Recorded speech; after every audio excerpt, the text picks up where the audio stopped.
A América é um continente incrível, é o lugar onde moramos e, em meio às suas paisagens exuberantes, existiam mistérios por todo o continente na época dos descobrimentos. E isso tem um motivo, é claro. Os colonizadores da época eram como aliens chegando em um planeta desconhecido, e muitos dos mitos e lendas acabaram se formando por essa falta de conhecimento do lugar.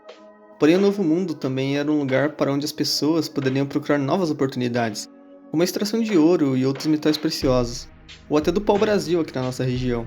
E se juntarmos essas duas coisas, entendemos um pouco sobre como se formou o mito do Eldorado. E é sobre isso que eu vou falar nesse vídeo. Também vou tentar falar umas palavras sobre outras cidades perdidas da América. O sonho de encontrar Eldorado, uma mítica cidade de ouro perdida na selva da América do Sul, levou muita gente a se aventurar inutilmente por florestas e montanhas, entre outros tipos de terreno.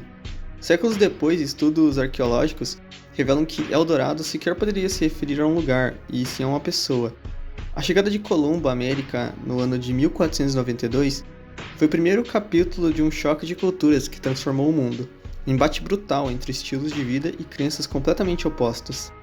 Como eu disse, os colonizadores pareciam de outro planeta para os nativos americanos. Diferente do ideal que foi construído na Europa do Eldorado, para os indígenas, Eldorado não era um lugar, mas um líder tão rico que se cobria de pó de ouro de cabeça aos pés todas as manhãs e se lavava em um lago sagrado todas as noites. Nos últimos anos, com base em textos históricos e pesquisas arqueológicas, especialistas desvendaram a verdadeira história por trás desses mitos.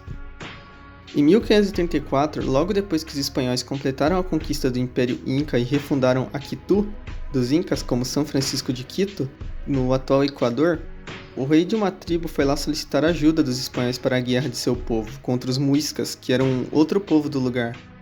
Ele afirmou que na terra dos muiscas havia muito ouro e esmeraldas e descreveu a cerimônia do homem coberto de ouro, que durante muitos séculos despertaria a cobiça dos conquistadores. Cronistas relatam que, assim que o impossível Sebastião de Belalcázar ouviu a história, exclamou: "Vamos procurar este índio dourado", mas ele não foi o único. Belalcázar saiu de Quito em busca de Eldorado já em 1535, mas outros também saíram, como Nicolás de Federman, que saiu da Venezuela no mesmo ano, e Gonzalo Jiménez de Quesada, que partiu da costa norte da Colômbia no ano seguinte. O último foi o primeiro a chegar à terra dos muiscas, perto de Bogotá, e conquistá-los em 1537. Os outros dois disputaram seu domínio da região em 1539, mas todos eles se submeteram ao rei da Espanha no final, e Quesada obteve os títulos de marechal do novo reino de Granada, que dava nome à região. Em 1568, com já 60 anos, Jiménez de Quesada recebeu a missão de conquistar Los Llanos, a leste dos Andes, com a ideia de encontrar Eldorado.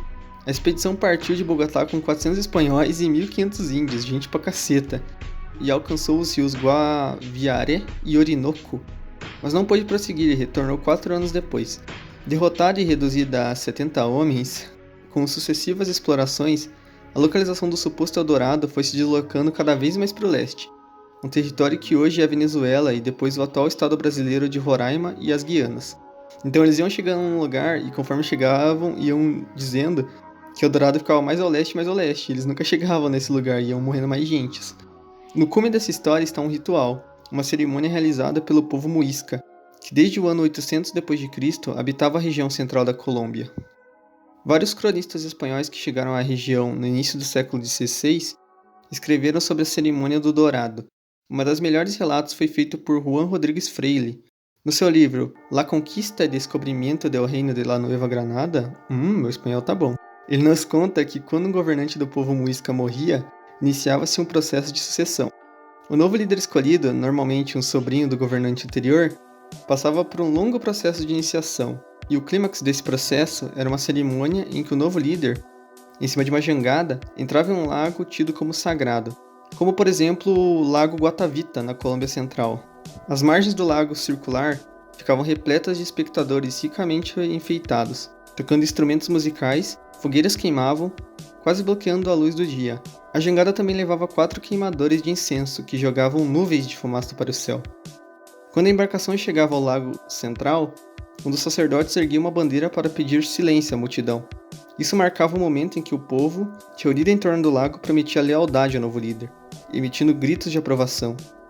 É fascinante que muitos aspectos dessa interpretação dos eventos históricos foram realmente confirmadas por meticulosas pesquisas arqueológicas, Pesquisas que também revelam um excepcional volume e habilidade de produção de ouro na Colômbia, no período em que europeus chegaram, por volta de 1537. Eldorado seria uma mítica cidade de ouro perdida na selva, rodeada por 4 sacerdotes enfeitados com penas, coroadas de ouro e ornamentos. O líder, nu e coberto apenas por pó de ouro, entrava no lago para oferecer aos deuses objetos de ouro, esmeraldas e outras preciosidades que ele jogava nesse lago de Eldorado. A ambição e a curiosidade pelo Eldorado atraíram os espanhóis até a Amazônia portuguesa também. No entanto, as expedições organizadas, como as de Pedro Fernandes de Lugo, Gonzalo Quezada, Gonzalo Pizarro, Pedro de Ursúa, em vários lugares do norte da América do Sul, nomeadamente junto com o rio Orinoco ao Rio Negro, no Lago Guatavita, revelaram-se difíceis e sem sucesso. Jules Clevaus, muito tempo depois, mais de 200 anos, que foi um dos grandes exploradores da Amazônia, chegou à conclusão de que a existência de grutas formadas com rochas ricas em mica, que permitiam tornar o corpo brilhante, teria baralhado os nativos, que nas suas narrações fantásticas teriam confundido as palitas de micas, conhecidas também como areia de ouro, com o ouro de Eldorado. Em 1925, o capitão inglês Percy Fawcett fez uma das últimas procuras pelo Eldorado. Acompanhado de seu filho e um amigo, Fawcett entrou nas selvas de Rondônia e Mato Grosso em busca da Cidade Z, que era como ele chamava Eldorado. Algumas semanas depois, Fawcett, junto com seu filho e um amigo, desapareceram para sempre na Serra de Caiapó. E isso gerou muitas teorias da conspiração pela internet e tudo mais, mas eles provavelmente morreram por os índios calapalo.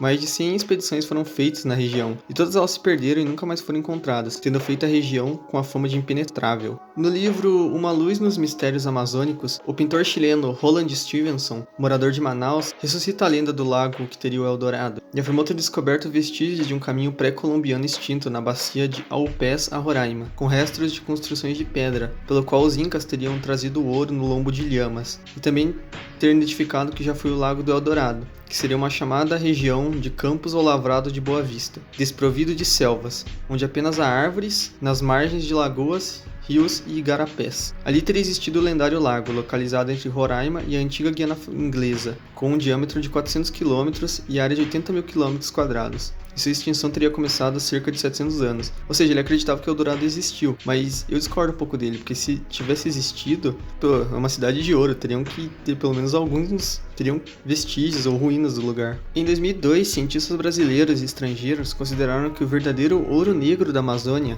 sobretudo nos arredores de Manaus, que reforçava o mito do Eldorado, mas não se referia ao ouro, mas à terra preta que os índios da Amazônia inventaram, dada a dificuldade em desenvolver uma agricultura sustentável nos solos trópicos da região.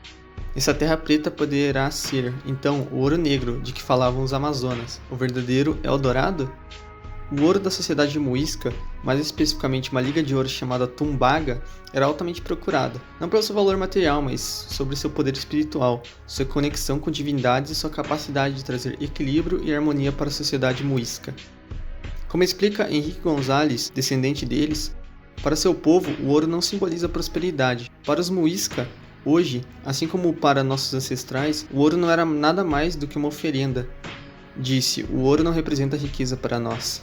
Pesquisas recentes feitas por Maria Alicia Uribe Villegas mostram que na sociedade muisca, esses objetos de ouro eram feitos especificamente com oferendas para deuses, para incentivá-los a promover o equilíbrio do cosmos e assegurar um relacionamento estável entre o povo e seu meio ambiente. Uma vez que todos os objetos de ouro em cada oferenda tinham a mesma composição química e técnicas de manufatura, os especialistas concluíram que esses artefatos eram na verdade produzidos especificamente como oferendas, e talvez tenham sido fabricados horas ou dias antes de ser ofertados. Em 1969, 3 moradores de um vilarejo ao sul de Bogotá encontraram, dentro de uma caverna, uma jangada de ouro, com uma gravura mostrando exatamente a cena descrita por Grayle, um homem coberto de ouro partindo em direção ao lago sagrado.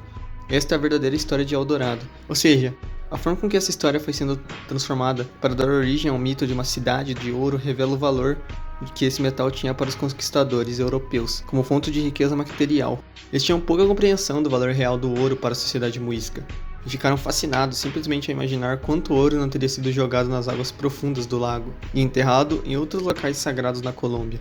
Eldorado não pode ser mensurado como uma pessoa, cidade ou liga de ouro na minha concepção. Ele é mais que isso, é uma união de várias narrativas e lendas dos povos nativos do Novo Mundo, e seu valor não está no ouro de suas colunas, na tradição oral que levou muita gente a se desbravar na floresta para tentar entender um pouco mais sobre esses povos indígenas, que vivem tão perto de nós e às vezes parece que até hoje não procuramos muito entender sobre eles.